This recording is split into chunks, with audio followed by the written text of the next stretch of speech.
Saturn has just moved into the sign of Capricorn, so that's yay for the Sagittarians out there where it's moved out of that sign. Saturn is about lessons, it's about discipline and focus. So Capricorn, people with Capricorn ascendant, Capricorn moon or Capricorn sun signs will get a dose of Saturn for the next 2.5 years. So my advice would be to buckle down, focus on what needs to be worked at, and you'll see great results. May not be the most fun and frivolous time of your life, but you can see wonderful results with this placement. Namaste. You're listening to the Sivana podcast. Join us on an exploration of Eastern spirituality, yoga philosophy, and conscious living for the new age. This podcast is a production of SivanaSpirit.com, the best place to shop for unique clothing, spiritual handcrafted jewelry, healing gemstones, and fair trade gifts from the Far East. Now, here's your host, Brett Larkin.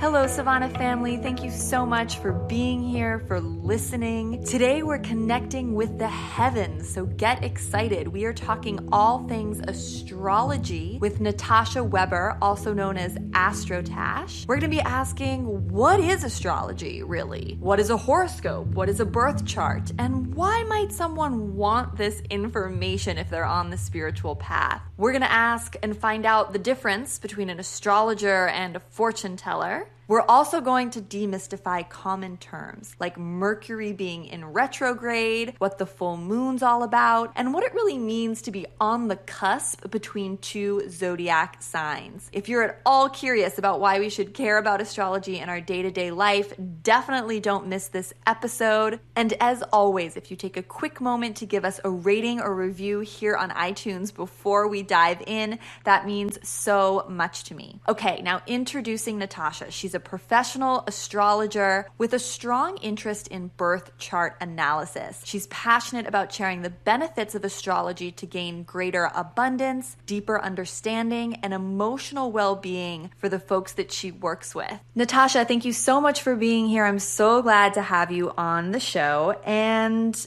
before we dive into all the details, why don't you just tell us, what is astrology? What is astrology all about? Well, thank you firstly, Brett, for having me on the show. So astrology basically deals with a relationship between humankind and celestial phenomena, using the zodiac as a tool to do that. It dates back to ancient times, and it's really evolved throughout the epochs of time. It was used by the ancient Egyptians, the ancient Greeks, and the ancient Romans, and it was really used first to counsel kings and queens and noblemen on matters of state, wars, agriculture, and alliances. And it wasn't until much later that the lay person used the birth chart as a means of interpretation and self-development and awareness. And what is it that you're looking at? Because I think everyone's sort of familiar with, we all know our sign, right? Like I'm a Cancer or a Leo or, whatever. But you just use the word birth chart. So what does that encompass? Okay, so a birth chart is otherwise known as a natal chart or also a horoscope. And this is basically a map of the heavens at the exact moment in time that you were born. So if you imagine that you're born and you're smack bang in the middle of a 360-degree wheel, which is otherwise known as a birth chart or a horoscope, and you are looking up at the heavens at that moment of birth. So the birth chart is then a snapshot of all the celestial bodies in the sky above you in that moment of time, which when you think about it, that precise moment in time will never happen again and has never happened before. So it's actually as individual to you as your fingerprint. And the birth chart contains the sun, which is what we all know as our sun sign, also the moon and all the planets in all the signs and the houses, and then there's the mathematical relationship that everything makes back to each other. So it's much more complex than people realise, and certainly much more complex than just being your sun sign, which is just one small component. And from the birth chart, we can see someone's personal strengths, we can look at their weaknesses, also their greatest potentials and the areas to work on in their life. But there are different types of chart. This is just, when I'm talking about the birth chart or the horoscope, this is just your natal chart. From there, we can actually develop the chart according to different mathematical formulas. And there are all types of different charts. And we might also look at, for example, the chart of a country. And we can also look at different types of charts that are developed for that person, such as a solar return chart, which is basically when your sun returns to the exact position that it was at your time of birth. And that solar return will show the trends for 1 year for that person. So it's from birthday to birthday.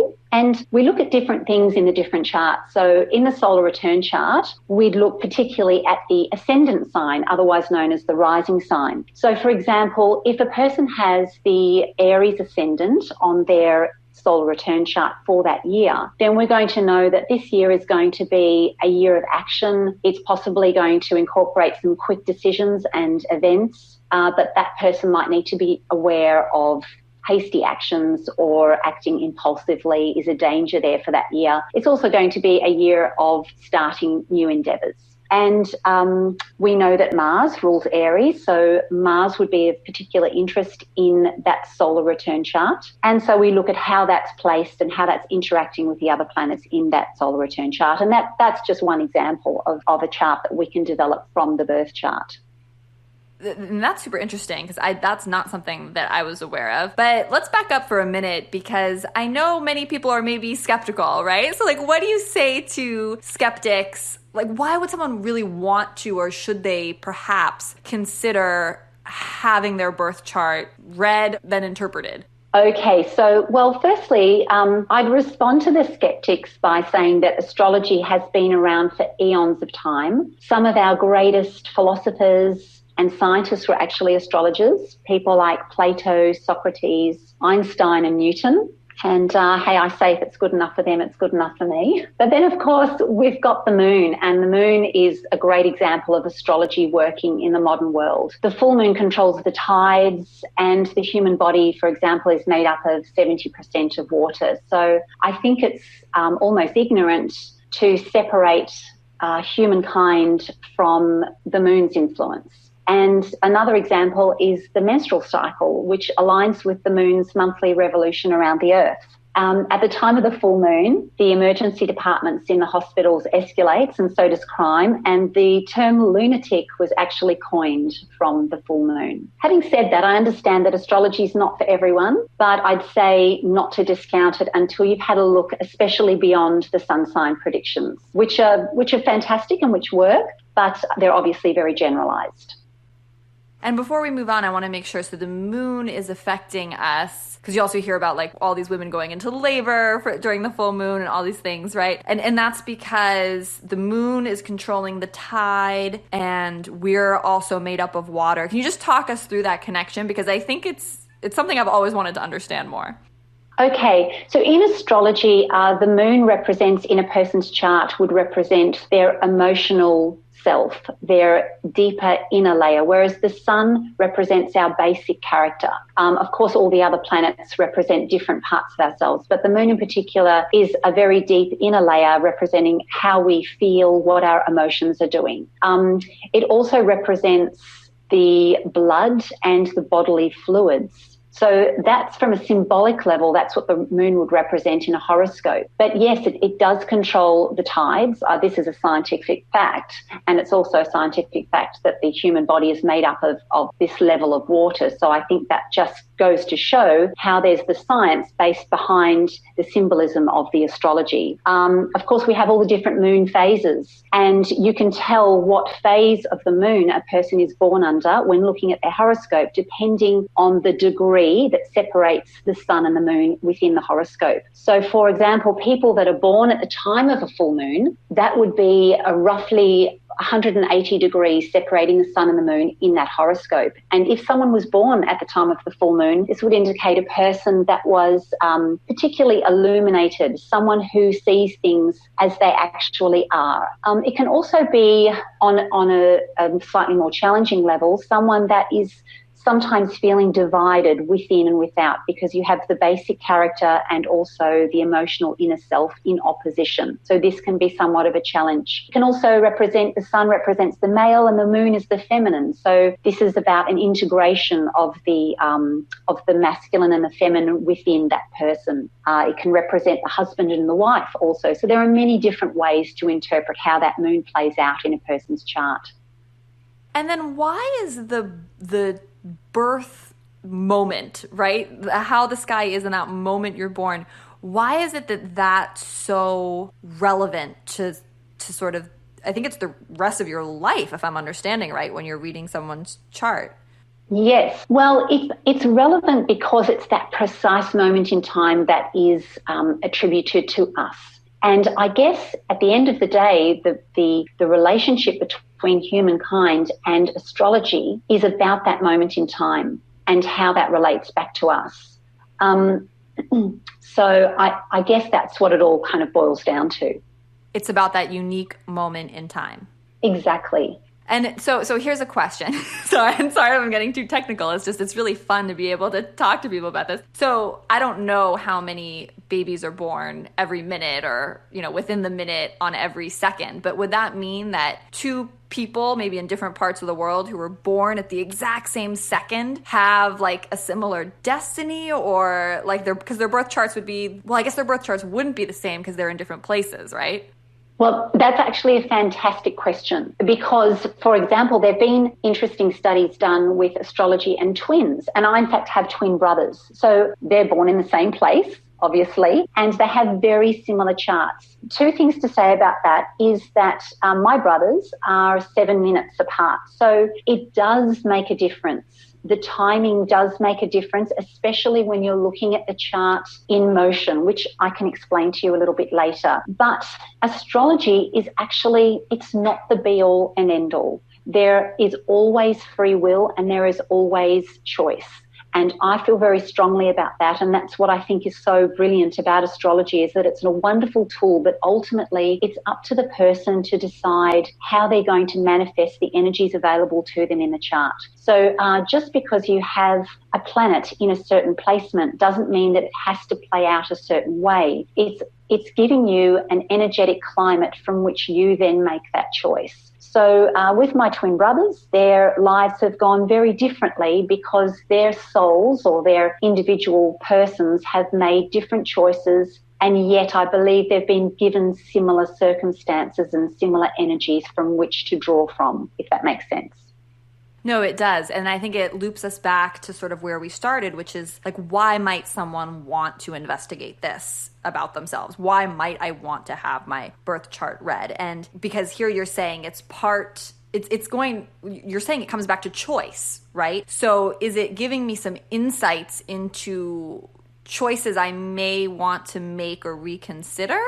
Yes. Well, then when you look at a birth chart, what you can do with that when a client comes to me is that you put the transits around that chart. That's just one method. And so what we can do is the transits are what the planets are doing in that moment, in this present moment. And we can compare them with what's happening in the birth chart. So we basically look at the mathematical relationship that those planets in the heavens at the current moment in time is making to the person's birth chart. And that gives us an indication as to how that's all playing out for that person at that time. So someone can prepare themselves for a challenging period that might be coming up and know how to best manifest those energies. So Saturn is a bit of a tough one. Saturn teaches us our greatest lessons, but it can also separate us from people and circumstances that are no longer useful for us. So if we can see that Saturn is about to activate a person's chart, if it's coming up to their ascendant sign, if it's going to be triggering their moon or their sun, then we're going to know as an astrologer how that's potentially going to play out, which will give the person, empower the person or the client to make the best choices available to them within that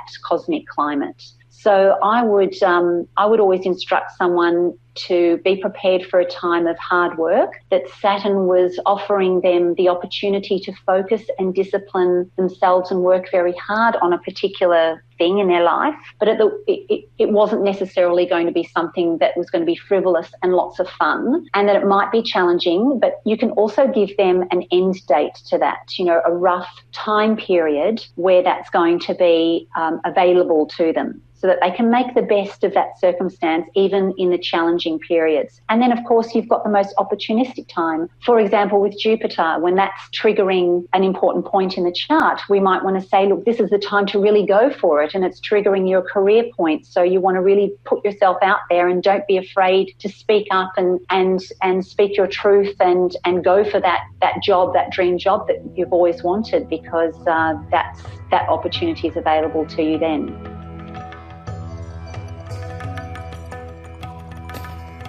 Today, I'm asking our listeners out there, do you meditate?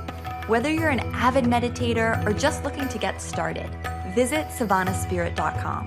They have everything you need to enhance your meditation practice.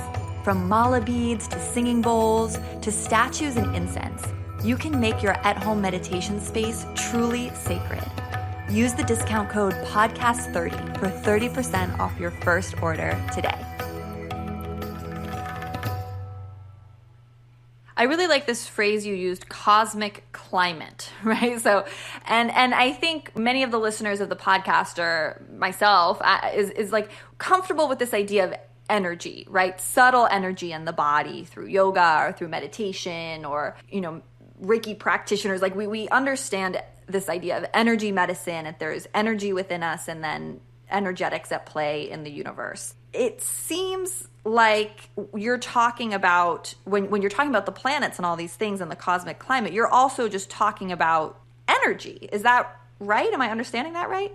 That's absolutely correct. And that's how an astrologer would really read the energies of the chart. So something can have a similar energy, but it can play out in a different way, or you can make a different choice as to how you interpret or how you manifest that energy. One example would be the Mars-Uranus combination. So when Mars makes a aspect, we call it, which is a mathematical relationship, I guess, to each other, either in the birth chart, or if Mars is traveling in the heavens and it's making an aspect to your birth chart, then it's triggering something for you with your Uranus. It's a bit of a notorious combination, these two, the Mars and Uranus. So it can be quite, the energy about it is quite volatile. But this can be interpreted in a very positive way and also in a very negative way. So in a negative way, the Mars-Uranus energy, that volatile energy, might translate to a car accident or a shocking circumstance. Whereas a positive manifestation of that same energy would be giving birth. So you can see how the energy of birth is quite a violent act, and yet it's a beautiful, positive thing. So you can see actually how the energy there is the same, but it can manifest quite differently. And a good astrologer will look at the different goings on in a person's chart and with the transits and be able to interpret the most likely outcome of that energy for that person. But then ultimately the responsibility lies with that person to a degree as well. So let me make sure I understand and correct me. So the birth chart is sort of showing the energetics that kind of make up who I am, like maybe like my personality, my DNA. And then these transits that you're talking about is like the energetic cosmic climate in the moment. And then the astrologer is sort of seeing how those two interplay, or have I misunderstood? That's absolutely correct. So yes, the birth chart is like your blueprint, and that is always relevant to you. That is like, I guess, your cosmic DNA. That's a really good way to describe it. It's like my tendencies on this plane of consciousness in this lifetime kind of thing. Yes. So it will show your potentials and give you that blueprint from which you then make the choices from, giving us an idea of your basic character, your inner self, how you might communicate, how you would choose to love, and what you are likely to attract in a relationship. And then, yes, the transits are constantly moving, obviously, and they're interacting with our birth chart. So that is going to trigger off certain circumstances or feelings or life cycles. And astrology is very much about the cycles because the planets are all about cycles. So we feel that on a deep energetic level, and we experience that in our lives. But then actually there's so much more than just the birth chart and the transits. What we can do is we can take the birth chart, and I did mention before about the solar return chart to give us the trends of our personal solar year. But we can also, I love the secondary progress chart. So what that is looking at the birth chart, you apply a particular mathematical formula to that chart, which always is relevant. That is your birth chart. That doesn't change. But we can develop it to the secondary progress chart, which gives us an idea about how we are evolving to a certain point in time. So astrology really shows us many different layers of ourselves because, and this is why astrology is so complex, because the human being is so very complex and we are different layers. And I've gone off topic here, but I have to mention that when people say, oh, but I have, the moon in this earth sign and then I have my sun in an air sign, and they're contradicting each other in their influences. And I say, well, no, actually to have contradicting influences in your chart is a very good thing, because what this shows is that you've got balance.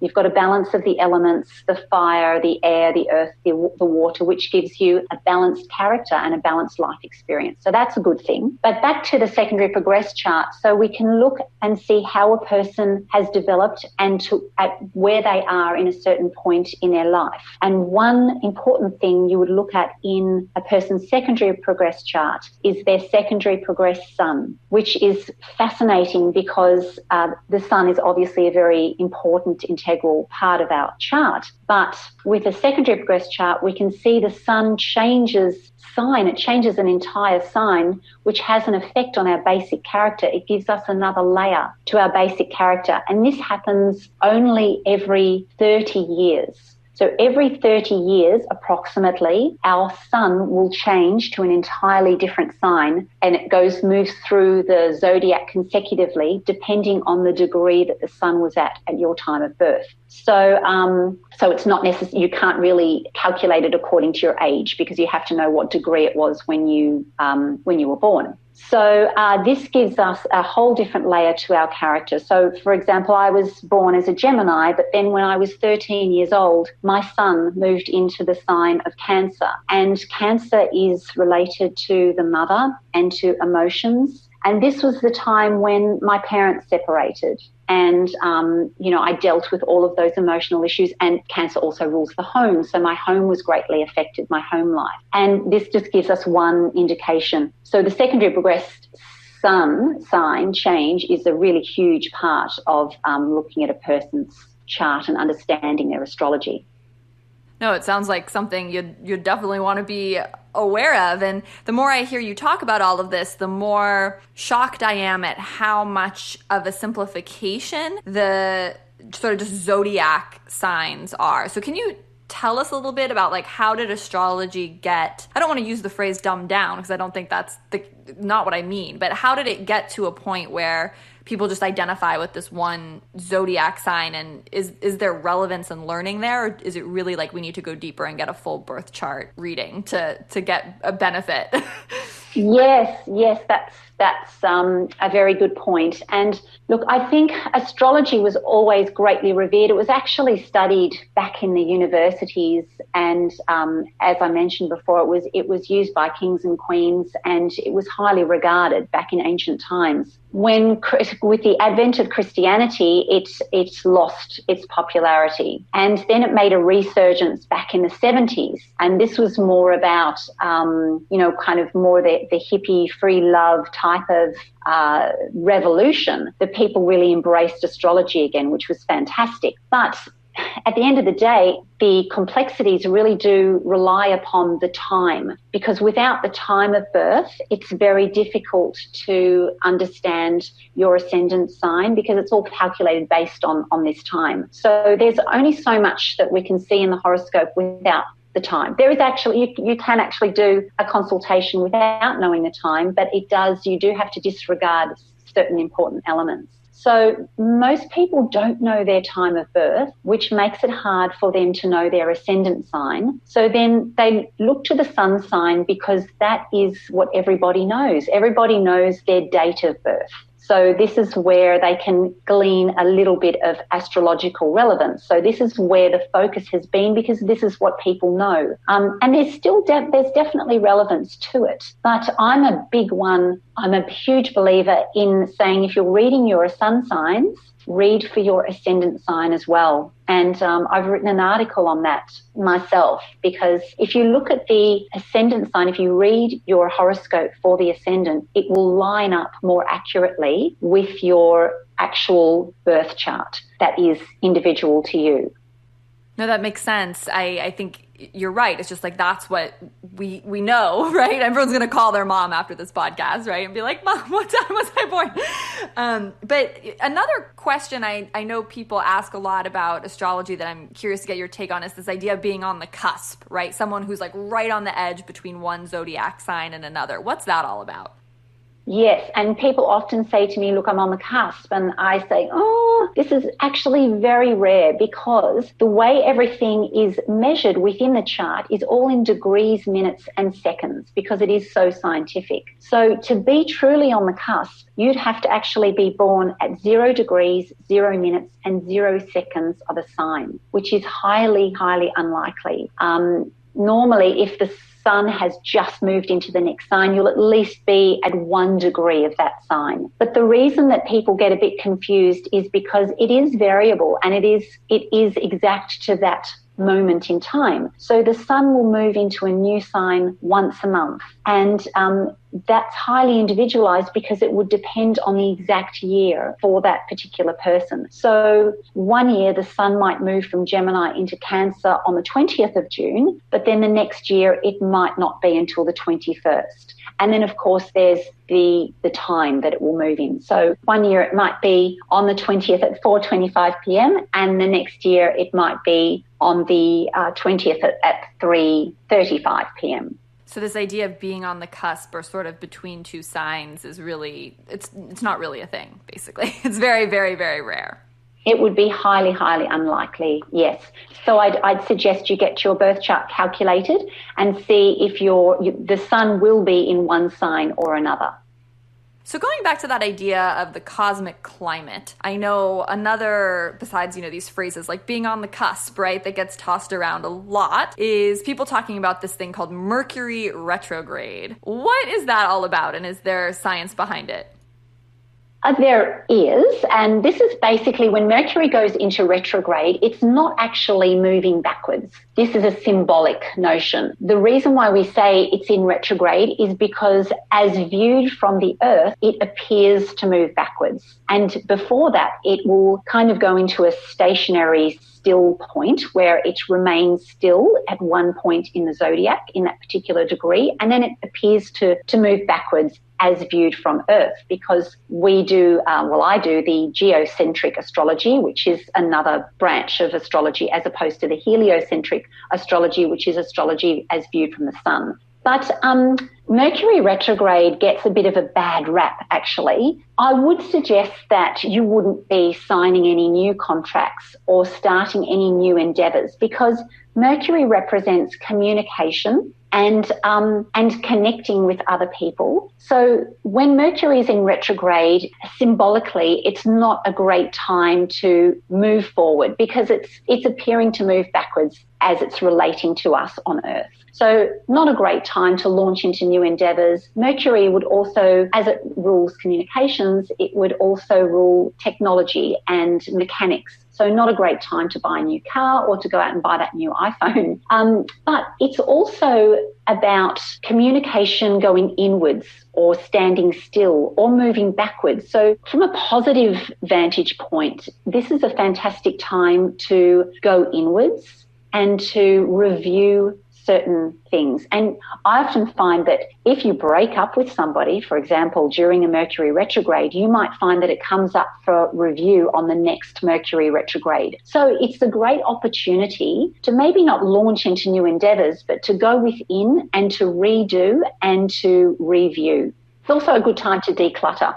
Yeah, that's all good advice. So why might someone, and I'm curious like how you're integrating all of this into your daily life. I'm wondering like why someone might want a consult. And I'm imagining it's the same as the kings and queens eons ago, right? They have maybe a big decision to make, or they're planning an important event like a wedding or something on a certain day. For most of your clients, like why is it that they're coming, and then what are the changes they make in their daily life once they get some of this information? Yes, so most people may have tried conventional methods of help and support without much luck, or they're looking for something deeper. Clients often come to me when they're at a crisis or a crossroad and they just need some guidance. And astrology is a wonderful, wonderful tool that can help people navigate through those challenging periods and to help them gain a greater awareness of why something's going on, when it's going to end, or when to launch into something new. And absolutely choosing dates for weddings, electional surgery, or even relocating to a new country or health issues are all relevant to an astrology consultation. There are different types of charts, again, that different astrologers would use for these for people looking for these different things. But it can also help someone who's just aware, who's a spiritually aware person, and they're looking to become the best version of themselves. So it helps them to understand those deeper layers. For people fascinated with astrology and self-development, it's excellent. I'd say the number one thing that people are really interested in knowing about is love. I think love is our greatest teacher. It can give us our greatest and deepest pain. It's a great taskmaster. So most often people come for relationship issues, and there is a chart that can be calculated called the composite chart, which is a chart that amalgamates two charts from two different people. And from that, we can see a chart of the actual relationship itself. So that helps us to understand the areas to work on there, the challenges, and also the strengths and what's going on in the interplay between those two individuals.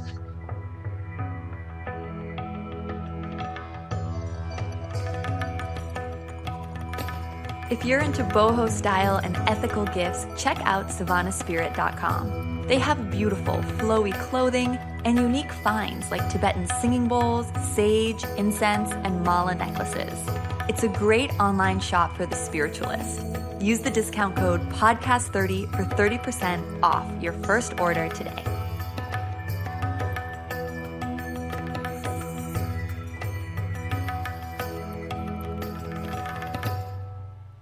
It's interesting that this is a place people can come to, as you said, when they need guidance. And walk us through how this is really different than like getting your fortune told or something like that, right? Like, because you've mentioned math so many times and science so many times. So I'd love for you to paint that picture for us even deeper.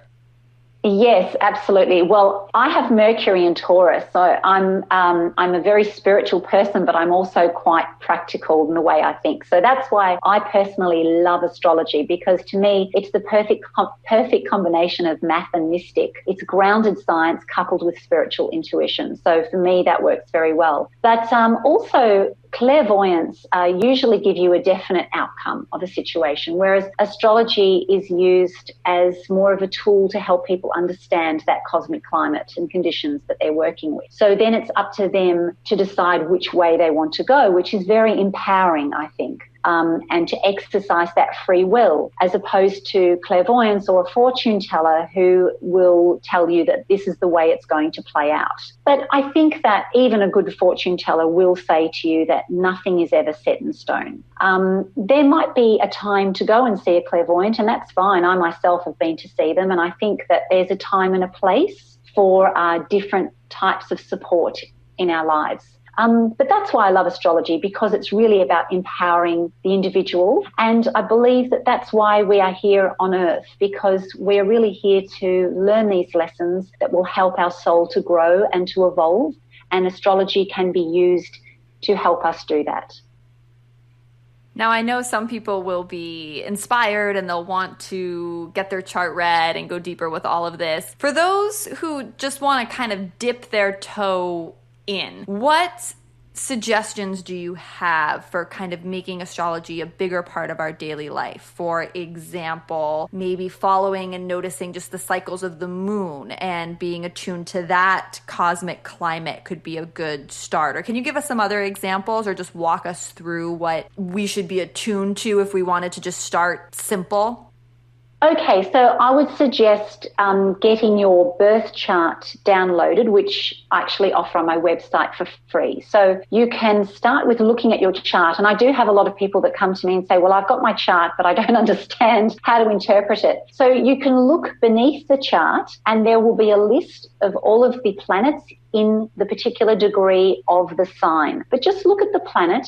Look at the sign that is listed beneath your chart, and then you can start to read books, or you can follow an astrologer and follow what astrology is doing in the current time and try and relate that back to your chart. So if you've got Capricorn ascendant, and you know this from your chart, and you know that Sagittarius is moved into the sign of Capricorn, and you know that Sagittarius is about limitations and lessons and challenges and responsibility and commitment, you know that these themes are going to relate back to you, back to your ascendant chart, because you know your ascendant is in Capricorn. I'm having trouble simplifying this, aren't I?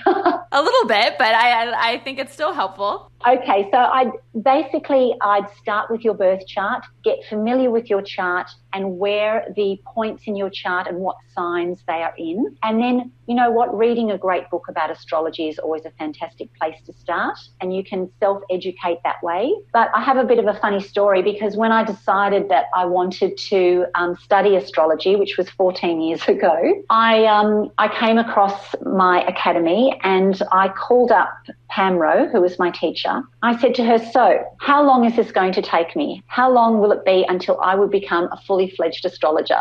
And she said to me, well, you know, we never really stop learning about astrology. And I thought, I was kind of frustrated at the time, because I thought, well, what sort of an answer is that? I want to know when. But it's very true. The truth is it's a constant evolution of knowledge and self-awareness and understanding. So I think if you start with your chart and start with a great book, it will just naturally develop from there. Beautiful. Well, it's been so fun getting to know more about astrology, and I feel like some common misconceptions I have definitely been cleared up. Is there anything else you really want to let listeners know or share with people about this work before we close? Thank you very much for having me on the show. It's been a pleasure talking about the subject that I'm most passionate about.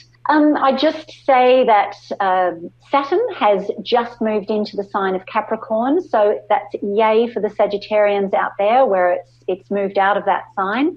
Saturn is about lessons, it's about discipline and focus. So Capricorn, people with Capricorn ascendant, Capricorn moon or Capricorn sun signs will get a dose of Saturn for the next 2.5 years. So my advice would be to buckle down, focus on what needs to be worked at, and you'll see great results. May not be the most fun and frivolous time of your life, but you can see wonderful results with this placement. Wonderful. And how can people stay connected with you online? Because I know as you said, you have some free resources and you're always updating and offering the different zodiac signs. I know I checked mine out right before I got on the call and I really liked how you had written it up. So where can people connect with you? Oh, thank you so much. Yes, well, my website is astrotash.com, and then I love my Instagram. I'm posting on there daily horoscopes and little bits of astro info, which I love to share. So that's Astrotash at Astrotash. Perfect. And we'll also put all those links right below so people can easily find them. Listeners, let me know. Are you more intrigued about astrology after today's episode? You can let us know at the private Facebook group. You know how to get there. SivanaEast.com/group will redirect you and we can approve you as a member. And of course, I always love your feedback in the forms of ratings and reviews here on iTunes, even if iTunes isn't how you normally listen to the show. Let me know how I'm doing. and leave us some comments or just a star rating here on iTunes. It really helps get the show in front of more listeners looking to improve their life through yoga and meditation. So much love. I hope you get curious about your sign. I know I'm definitely going to call my mom tonight and ask about the exact time of my birth so I can get a little bit more detail there. And I'm sending you so much love from my heart to yours. Namaste. You've been listening to the Sivana podcast. To find out more about Sivana, go to savannahspirit.com or follow Sivana on Facebook at facebook.com/Sivana Spirit. For daily inspiration, check out our blog at sivanaeast.com. Be sure to join us next week for a new episode. And thank you for listening to the Sivana podcast.